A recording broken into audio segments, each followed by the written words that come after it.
BRS voice తీసుకుందాం. లక్ష్మీ నరసింహారెడ్డి గారు ముందుగా ప్యానల్ సభ్యులకు అదేవిధంగా హెచ్ఎంటీవీ వీక్షకులకు నమస్కారాలు తెలియజేస్తా ఉన్నాను. ఏదైతే కాంగ్రెస్ తరపున లింగం యాదవ్ గారు మాట్లాడారో ఇది మరొకసారి స్పష్టంగా కనిపిస్తున్నది. కాంగ్రెస్ పార్టీ బీసీలను మోసం చేస్తున్నారు అనేటువంటి అంశము స్పష్టంగా ఈరోజు మనకు కనిపిస్తూ ఉన్నది. ఎందుకంటే దాదాపు ఒక 2 సంవత్సరాల కాలాన్ని వృధా చేశారు. ఈరోజు పార్టీ పరంగా రిజర్వేషన్ ఇస్తాము అని చెప్పి ఏదైతే స్థానిక సంస్థల ఎన్నికలకు పోతున్నారో వాళ్ళు 2 సంవత్సరాల నుంచి బీసీలను మోసం చేస్తున్నటువంటి పరిస్థితి మనం చూస్తూ ఉన్నాం. ఇది ద్రోహం. అంటే దీన్ని ఏమంటారంటే పొలిటికల్ టోకెనిజం. వాళ్ళకి ఎప్పుడు అవసరం ఉంటే అప్పుడు వాడుకోవడం అన్నట్టు. అంటే బీసీలను కేవలం రాజకీయంగా ఓట్ల కోసం మాత్రమే వాళ్ళు వినియోగించుకుంటున్నటువంటి పరిస్థితి ఇక్కడ స్పష్టంగా కనబడుతున్నది. ఎందుకంటే ఇప్పటికీ 3 సార్లు ఎన్నికలు నిర్వహిస్తామని చెప్పి లీకులు ఇచ్చి అధికారులతోటి పనులు చేపించి హడావుడి క్రియేట్ చేసి 3 సార్లు విఫలమైపోయారు. అంటే ఎన్నికలు నిర్వహించకుండా తాత్సర్యం చేశారు. మళ్ళీ 4వసారి కూడా ఇప్పుడు కూడా ఎన్నికలు జరుగుతాయా జరగవా అనేది అది మరి కాంగ్రెస్ పార్టీ వాళ్ళ మనసులో ఏముందో మరి వాళ్ళు పెట్టరా మళ్ళీ ఇంకొకసారి డైవర్షన్ చెప్పలేం. డైవర్షన్ పాలిటిక్స్ లో భాగమే కావచ్చు అని చెప్పి నాకు అనిపిస్తున్నది. ఎందుకంటే అంటే ఇప్పుడున్నటువంటి పరిస్థితులలో వాళ్ళు ఏదైతే హామీలు ఇచ్చారో హామీలు అమలు చేయలేకపోతున్నారు. హామీలు అడుగుతారు ప్రజలు. అంటే ఈరోజు గ్రామాలలో కాంగ్రెస్ పార్టీ నాయకులు తిరిగే పరిస్థితి లేదు. గ్రామాలలో పోయి కాంగ్రెస్ పార్టీ ఎవరైతే ప్రజాప్రతినిధులు ఉన్నారో వాళ్ళు తిరిగేటువంటి పరిస్థితి లేదు. సో వీటన్నిటిని డైవర్ట్ చేయడానికి మరొక కొత్త ఆలోచన అని కూడా అనుకోవచ్చు. నేనేమంటున్నా అంటే అయితే ఈరోజు వాళ్ళ యొక్క ప్రయోజనార్థం కోసమే వాగ్దానాలతోటి మోసం చేస్తున్నటువంటి పరిస్థితి ఈరోజు మనకు స్పష్టంగా కనిపిస్తూ ఉన్నది.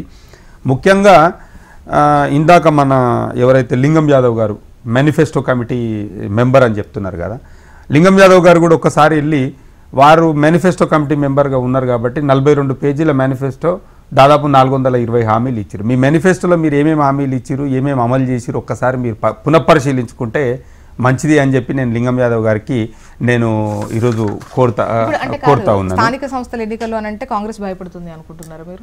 తప్పకుండా. ఇప్పుడు మొన్న జూబ్లీ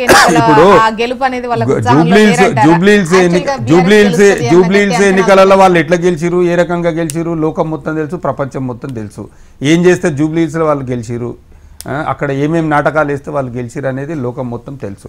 ఇలా లింగం యాదవ్ గారు మాట్లాడారు కదా, కులగణన గురించి ఒక స్పష్టంగా చేసినాము, టెక్నికల్గా చాలా బాగా చేసినాము అని చెప్తున్నారు కదా. మరి ఆ రిపోర్ట్ని ఇప్పటివరకు బయటికి ఎందుకు పెట్టలేదు? ప్రజలకు అందుబాటులో ఎందుకు పెట్టలేదు? గ్రామ పంచాయతీలలో నోటీస్ బోర్డులలో ఎందుకు పెట్టలేదు?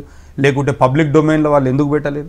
పెట్టాలి కదా. వాళ్ళు అంత కరెక్ట్గా వాళ్ళ కులగణన రిపోర్ట్ చేస్తే. ఇలా మాకు చిత్తశుద్ధి ఉంది, కాంగ్రెస్ పార్టీకి బీసీ రిజర్వేషన్ల మీద 42% అమలు చేసే విషయంలో చిత్తశుద్ధి ఉంది అని అన్నారు. వీళ్ళ ఎంపీలు 8 మంది ఉన్నారు. ఎన్నడన్నా మాట్లాడిరా పార్లమెంట్లో ఒక్కనాడన్న బీసీ రిజర్వేషన్ల మీద? ప్రధానమంత్రి గారి దగ్గరికి ఒక్కనాడన్న పోయిర్రా? ఢిల్లీకి 50 సార్లకు పైచిలకు ముఖ్యమంత్రి గారు తెలంగాణకి ప్రయాణం చేసిరు. ప్రయాణం చేస్తే దాదాపు ఒక 7-8 సార్లు ప్రధానమంత్రి గారిని కలిసిరు. అంటే రాష్ట్ర విషయాల గురించి కానీ మిగతా విషయాల గురించి కానీ కలవడం జరిగింది. మరి బీసీ రిజర్వేషన్కి సంబంధించినటువంటి అంశాన్ని ఒక్కనాడన్న మాట్లాడిరా? ఇప్పుడు బీజేపీకి సంబంధించినటువంటి ఎంపీలు కూడా ఎందుకోసం మాట్లాడాలనుకుంటున్నారు? నేను ఏమంటున్నానంటే ఈరోజు రిజర్వేషన్ అంశం అనగానే అపాయింట్మెంట్ కూడా మాకు ఇవ్వట్లేదు. అంటే ఢిల్లీలో బడేబాయ్ గల్లీలో చోటేబాయ్ అన్నప్పుడు అపాయింట్మెంట్ ఎందుకు ఇవ్వరు వాళ్ళకి? మీరు ఒక్కసారి ఆలోచన చేయండి. ఇప్పుడు చోటేబాయ్ పోయి బడేబాయిని ఒప్పియాలి కదా. వాళ్ళ ఎంపీలు కూడా 8 మంది ఉన్నారు, బీజేపీ ఎంపీలు కూడా 8 మంది ఉన్నారు. ఇవాళ అన్ని పార్టీలు మద్దతు ఇచ్చినప్పుడు ఎందుకు ఒప్పుకోరండి? ప్రధానమంత్రి గారు అపాయింట్మెంట్ ఎందుకు ఇయ్యారు? బీఆర్ఎస్ నాయకులు ఒక స్పష్టమైనటువంటి ఆలోచన చెప్పినారు.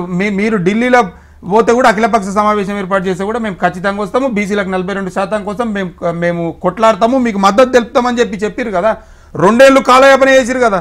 రేపు ప్రధానమంత్రి గారు ఇంటి ముందర ముఖ్యమంత్రి గారు పోయి ధర్నా చేయాలి, మేమందరం మద్దతు తెలుపుతాం వచ్చి, ఎందుకు రిజర్వేషన్ అమలు చేయరు అనేది చెప్పాలి కదా. ఇలా 3000 కోట్లు ఆగిపోతున్నాయి, 3000 కోట్లు ల్యాప్స్ అయిపోతున్నాయి అని చెప్పి ఒక సాకు చూపించి స్థానిక సంస్థల ఎన్నికలు పెట్టాలనేటువంటి ఒక ఆలోచనతో వీళ్ళు ముందుకు పోతున్నారు కదా. అసలు 3000 కోట్లు అనేది ఎందుకు ల్యాప్స్ అయిపోయినాయండి? ఎవరి వల్ల ల్యాప్స్ అయిపోయినాయి? దానికి కారణం ఎవరు? 3000 కోట్లు ల్యాప్స్ కావడానికి కారణం ఎవరు? మీరు సరైన సమయంలో మీరు స్థానిక సంస్థల ఎన్నికలు నిర్వహించకున్నందుకే కదా ల్యాప్స్ అయిపోతున్నది. ఇంకొక విషయం కూడా చెప్తా ఉన్నాను నేను. ఈరోజు కేంద్ర ప్రభుత్వం నుంచి 15th ఫైనాన్స్ గ్రాంట్ 3000 కోట్లు ల్యాప్స్ అయిపోతున్నాయని చెప్తున్నారు కదా. గతంలో 2018 పంచాయతీరాజ్ చట్టం తర్వాత కేసీఆర్ గారు ఉన్నప్పుడు ఏం చేశారంటే కేంద్ర ప్రభుత్వం ఏదైతే అమౌంట్ ఇస్తున్నదో గ్రామ పంచాయతీలకు 12,769 గ్రామ పంచాయతీలకు ఏదైతే గ్రాంట్ ఇస్తున్నదో 14th ఫైనాన్స్ గ్రాంట్ ఇస్తుండే అప్పుడు, ఇప్పుడు 15th ఫైనాన్స్, దానికి మ్యాచింగ్ గ్రాంట్గా ప్రతి నెల 339 కోట్లు ఇస్తూ ఉండే గ్రామ పంచాయతీలకు. మరి వీళ్ళు 23 నెలల నుంచి వీళ్ళు ఎన్ని కోట్లు ఇచ్చారండి స్థానిక సంస్థలకు? దాని గురించి ఎందుకు మాట్లాడరు? వీళ్ళు ఇప్పుడు 23 నెలల నుంచి ₹1 కూడా ఇవ్వకపోతే ఆడ గ్రామాలలో పోతే చీపురు గట్ట కొనుక్కడానికి పైసలు లేవు, బ్లీచింగ్ పౌడర్కు పైసలు లేవు, ఆడ లైట్ బుక్ చేసేటోళ్ళు లేడు, మోటార్లు కాలిపోతే మోటార్ వైండింగ్ చేపించి నీళ్ళు ఇచ్చే పరిస్థితి లేదు గ్రామాలలో. ఎక్కడేసిన చెత్త అక్కడనే ఉంది. గతంలో మా హయాంలో ఉన్నటువంటి ట్రాక్టర్లు గ్రామాలలో చెట్ల కింద పెట్టిరు. వీళ్ళు చేసిన తప్పులు మొత్తం వీళ్ళు ఇప్పటికైనా ఇప్పుడు ఎన్నికలు అవి ల్యాప్స్ అవుతున్నాయి కాబట్టి ఎన్నికలు నిర్వహించాల్సినటువంటి అవసరం ఉంది. ఒకవైపు కోర్టు కూడా ఎన్నికలు ఎప్పుడు నిర్వహిస్తారు అన్నటువంటిది మాట్లాడుతున్నటువంటి నేనేమంటున్నానంటే ఎన్నికలు ఖచ్చితంగా నిర్వహించాలి. గ్రామాలలో పారిశుద్ధ్యం అనేది అస్తవ్యస్తం అయిపోతున్నది. గ్రామాలలో పట్టించుకునేటువంటి నాదుడు లేడు. ఇలాంటి క్రమంలో వాళ్ళు నిజాన్ని చెప్పి ఎన్నికలకు పోవాలి. ఇంకా అబద్ధాలతో ఎన్ని రోజులు పోతారండి? అబద్ధాలు చెప్పుకుంటా ప్రజలను ఇంకెన్ని రోజులు మోసం చేస్తారు? వీళ్ళు బీసీ కార్పొరేషన్ ఏర్పాటు చేస్తామని చెప్పిరు. బీసీ కార్పొరేషన్ ఏర్పాటు చేసి బీసీలకు సంవత్సరానికి 20,000 కోట్లు ఇస్తామని చెప్పిరు. ఇప్పటికి 2 సంవత్సరాలు అవుతుంది. 40,000 కోట్లు ఎక్కడ పోయినాయి? మరి ఎత్తుకపోయారా ఎవరన్నా? నిజంగానే వీళ్ళకి బీసీల పైన చిత్తశుద్ధి ఉంటే వీళ్ళు 40,000 కోట్లు ఇవ్వాలి కదా. దాని ముచ్చటనే లేదు. ఎంతసేపు మేము చేస్తున్నాము, మేము బీసీల మీద మాకు చిత్తశుద్ధి